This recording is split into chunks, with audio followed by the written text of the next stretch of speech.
দুর্নীতির কারণে আমাদের এই অবস্থা, আমাদেরকে পথে বসিয়েছে। শিক্ষার সময় বলেছেন যে স্বচ্ছ পেন লাগবে, স্বচ্ছতাটা কাদের মধ্যে আছে দেখতে পাচ্ছেন?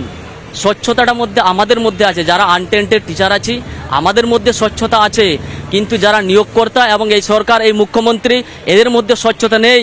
কি মনে হচ্ছে নিরাপত্তা ব্যবস্থা কিরকম? সবকিছু ঠিক, এবার নিয়োগটা যদি স্বচ্ছভাবে হয় খুব আনন্দিত হব। কার্বন কপিতে কিন্তু দাগ পড়ছে না, মানে ভীষণ চাপ দিয়ে করার পরেও কিন্তু দাগ পড়েনি, ফলে এটা কি আদৌ স্বচ্ছ হলো? এইটা কিন্তু একটা প্রশ্নের ব্যাপার। খুব চাপ দিয়ে ডাবল লেখার পরে খুবই হালকা দাগ পড়েছে। কি ব্রাত্য বসু এরা সবাই কি সিপিএম বিজেপি কি বলবেন? এই পরীক্ষার্থীদের কি বলে দাগাবেন?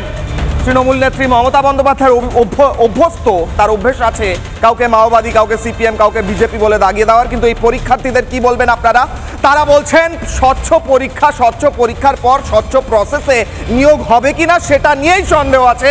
কারণ 9 বছর পর পরীক্ষা হচ্ছে, আর সেই পরীক্ষার পর আদৌ নিয়োগ স্বচ্ছ হবে নাকি আরো কোনো মন্ত্রীর বান্ধবীর খাটের তলা থেকে কোটি কোটি টাকা পাওয়া যাবে সেই আশঙ্কা থাকছে।